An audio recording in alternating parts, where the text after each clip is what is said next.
Right, Mayor Aubry Hocog, congratulations. We know your official swearing in happened on Saipan a few weeks ago at this point, so tomorrow or Saturday is your day. How are you feeling a few days away from your ceremonial swearing in? I'm excited and I'm ready to complete this program so we can move towards preparing an action plan to really help our island community. I really am very excited to also extend an open door to our Rota legislative delegation to see how we can assist each other and find some additional support for our local community here. And so how has the transition been? What is happening since you took office in the new year? So we've been getting a lot of things done. We have opened our doors to welcome people. You know, we've already identified personnel.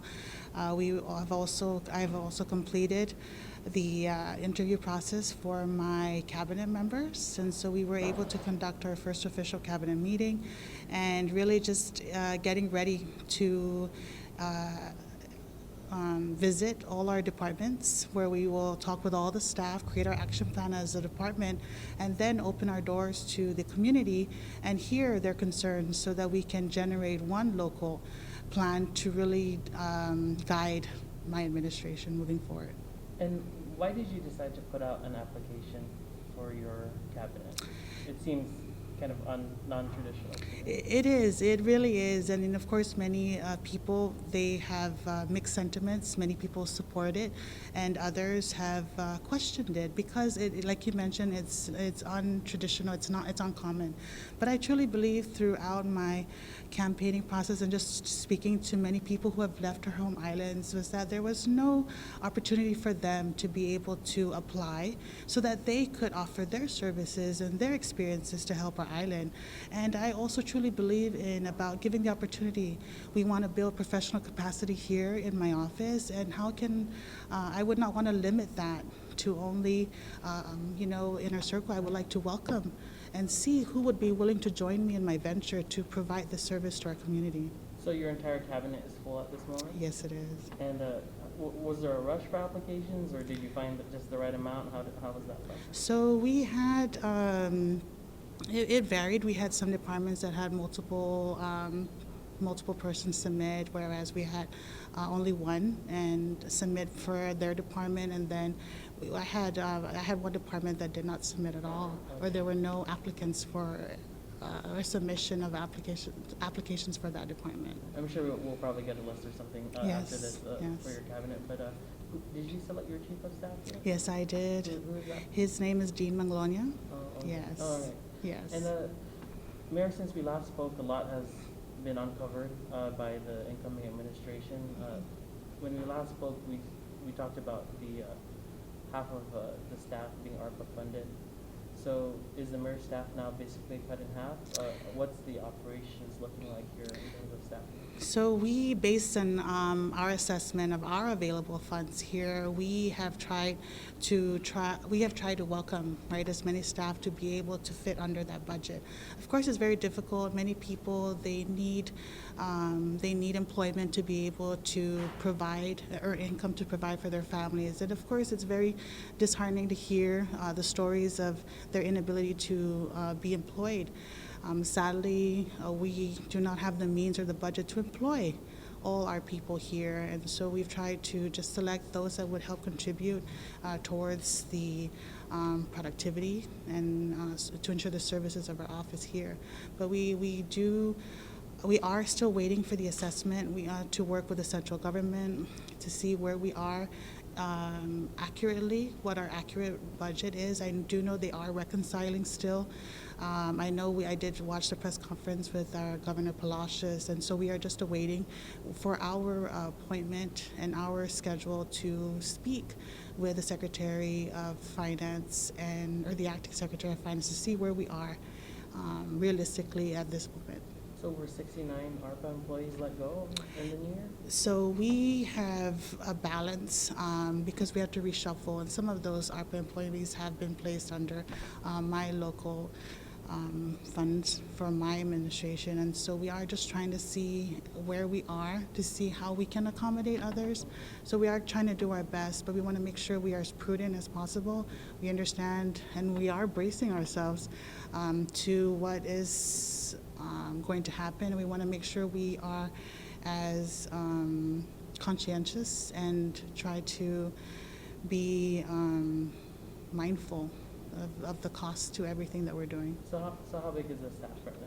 Because last we heard like over 100, so is it less? So we have actually about, during Mayor Atulik's time, it was about 170. And now? So we have a little bit over 100 right now. Oh. So that was the amount appropriated to the staff. We had to reduce everybody's salaries, understanding that that was the only way for us to accommodate By how to much? meet. So the salaries vary depending on what the position entails, because of course, depending on the duties and responsibilities, it will correlate to their salary. What Yes. would you say, like a 20% reduction, or is it case by case? It's case by case, yes. And just your reaction to the deficit. You know, right now we're hearing it's a moving target, but 86 million for ARPA alone, roughly around 40 million for the Mhm. local budget.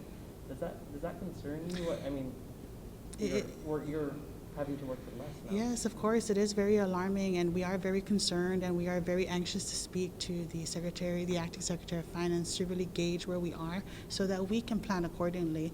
We are looking to other alternatives.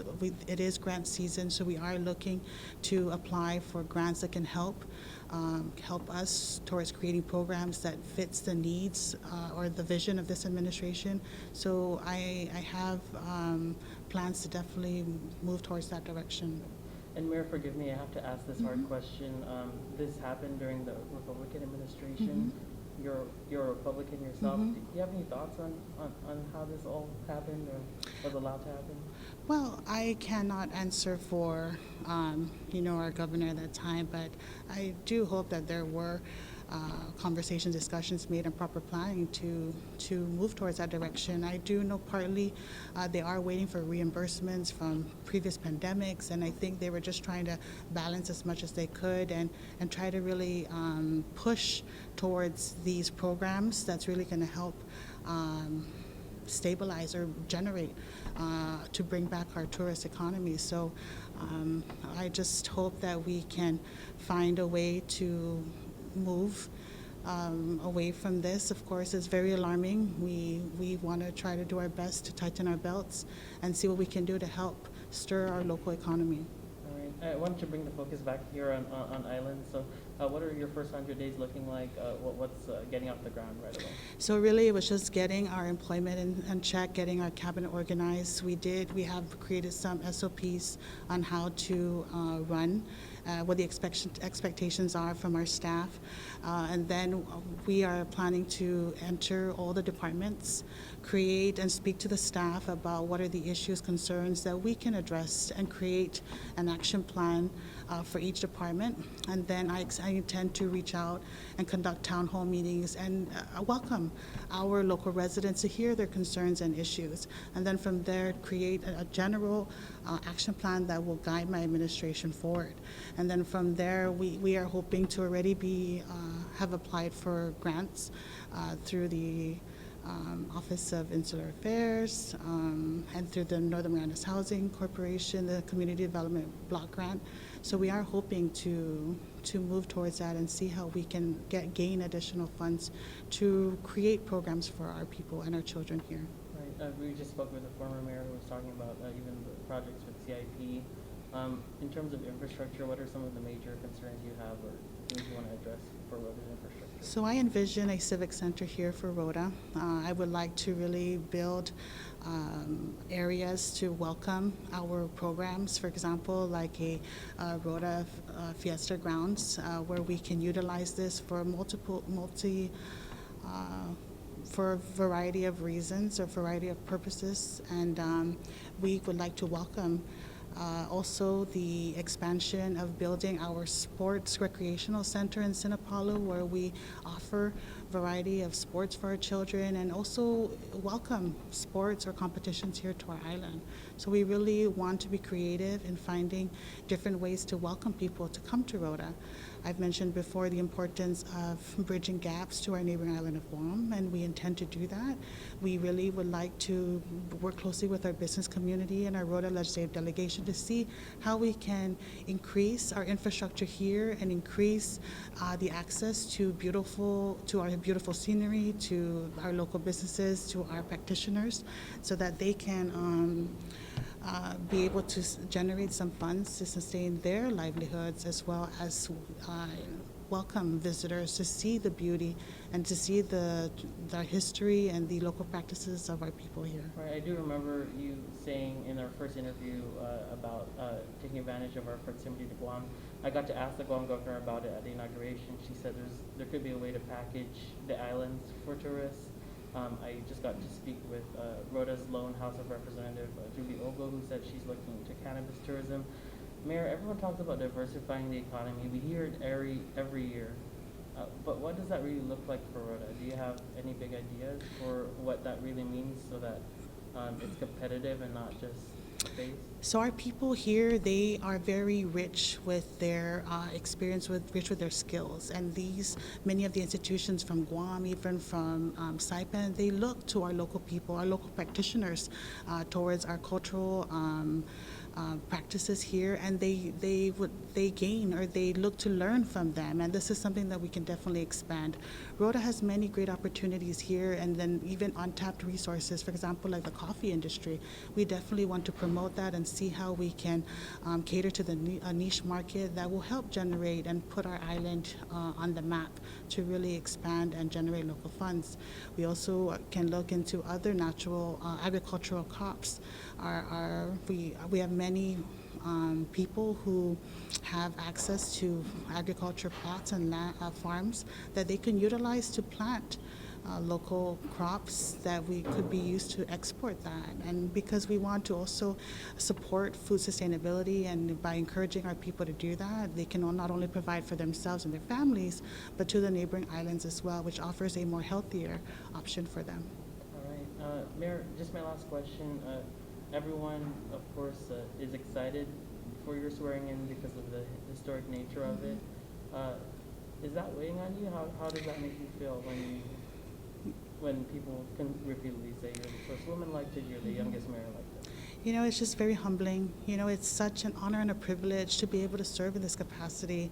You know, it started as a dream, and now for me to be able to be addressed as mayor, I understand, and it weighs the responsibility weighs heavily on me, and I do understand the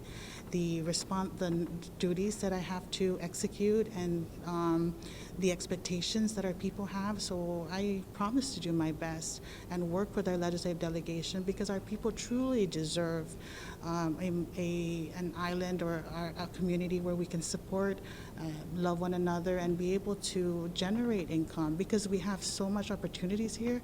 We can be able to tap into that, and it's just really by communicating and working with one another that we can be able to provide that opportunity for our people. All right, Mayor, I just wanted to open up the floor for you to close, address the people directly. Yes, I just want to thank our people of Rota. I want to thank my committee, my family members for their love and support. Without them, I would not be able to be here. And I'm willing and able to work with our local legislative delegation and my counterparts from the neighboring islands to really help not only promote and assist Rota, but the whole Commonwealth.